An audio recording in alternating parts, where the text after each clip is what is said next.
when you put the input out parameter, you must check by entering default value. You can see when I change the dimension, it's changing, the shape is changing accordingly.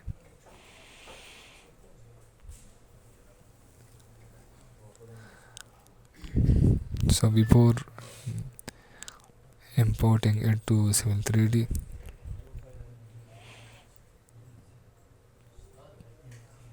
you can select from both the places.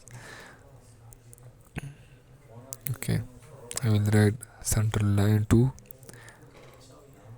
left side top. For this one,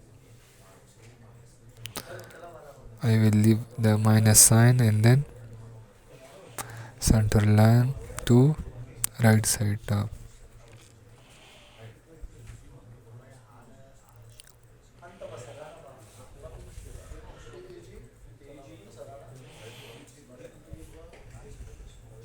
The y value is 0, so here if you can see right side is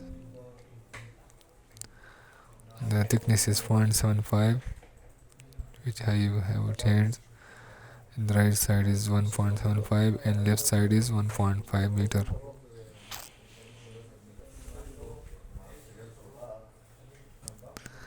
Okay, from here the wall number 1, suppose this is wall number 1, wall 1 outer side, and the inner side is wall number 2.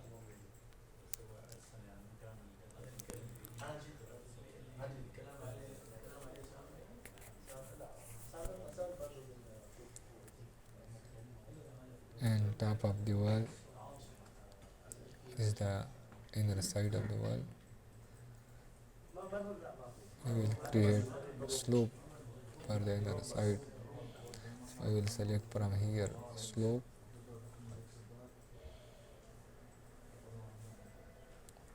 I will write here the name slope.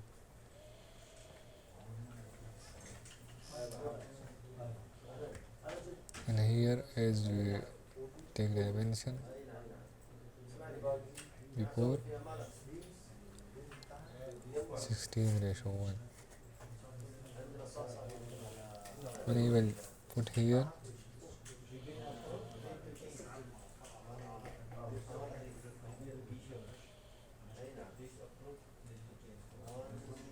now you can see when I enter the slope, it's also check from here before using in Civil 3D. We can check. As you can see, slope of wall. I give the name to display here. So it's slope. Target parameter, we don't need target parameter for this one because we will use Civil 3D daylights. Here is available in Civil 3D, or you can make a separate daylight.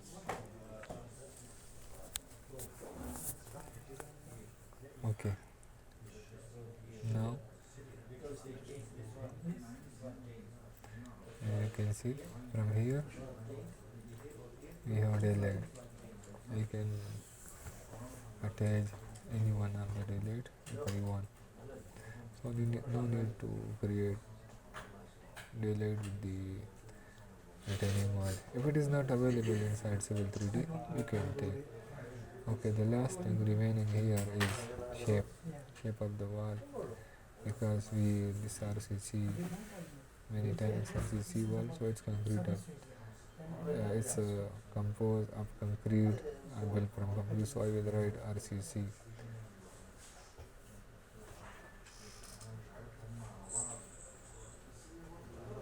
Concrete, you can write retaining wall, concrete or anything.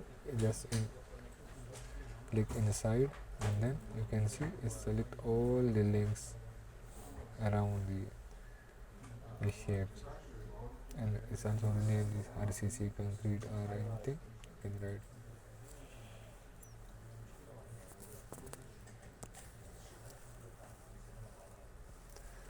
Sometimes if your shape doesn't show codes, so you should change this roadway mode. In the roadway mode, it's showing the codes. Okay, now there is no superelevation, no target parameter, so I will not put these things. I will just rename this subassembly without space. You must rename this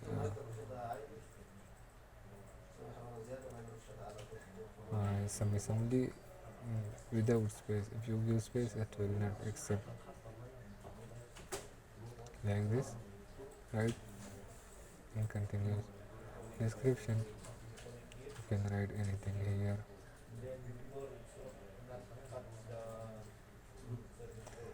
Now I will save as this file inside the other subassembly we created before. I will save this file now. I will open some practice file where I have created cross sections. So I will just change the assembly there, and we will calculate again, and you will see how our subassembly will look like there. Subassembly of retaining wall. So already we have created this assembly, so I will create another one. It will be a retaining wall.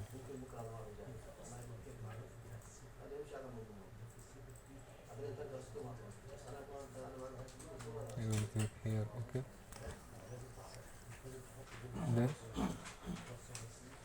in a custom tab I will import subassembly, which is I rename the retaining wall. I will click OK. As you can see,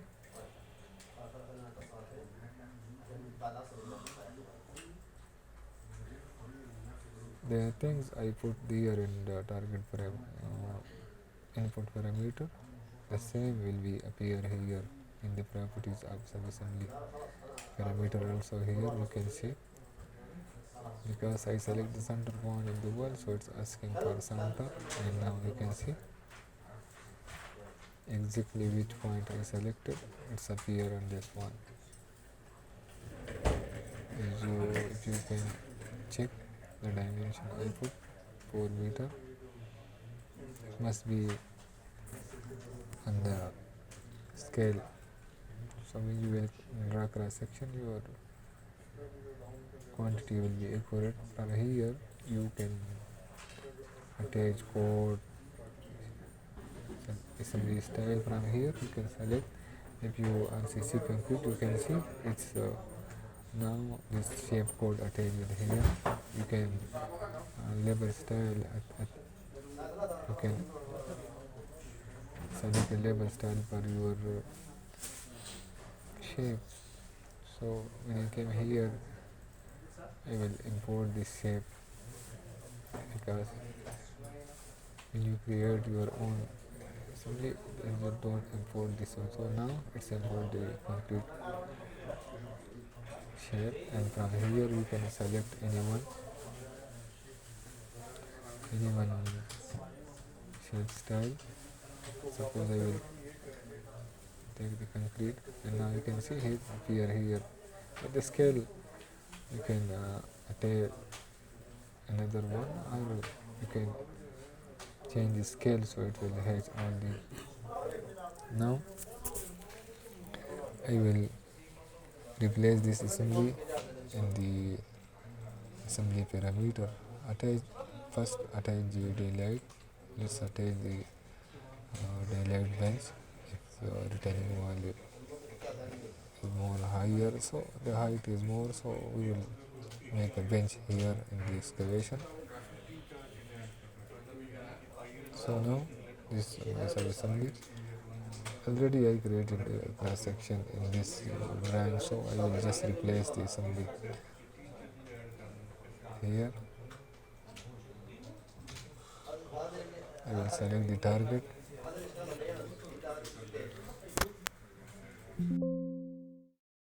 attach the assembly here. Now you can see the other one, this link remain from the road section, so no problem for this one. But you can see now in the cross section assembly appear. Here is retaining wall sub assembly which we have created for the cutting or bench. This all the fill because this is the practice drawing. So if I increase the depth, suppose I will, or checking the bench, and again I will calculate.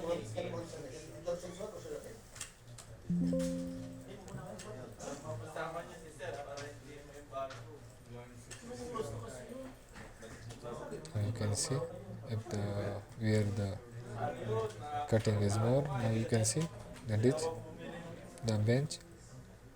I will delete this one. The root. Now you can see this for excavation. So like this is the natural ground and this our retaining wall.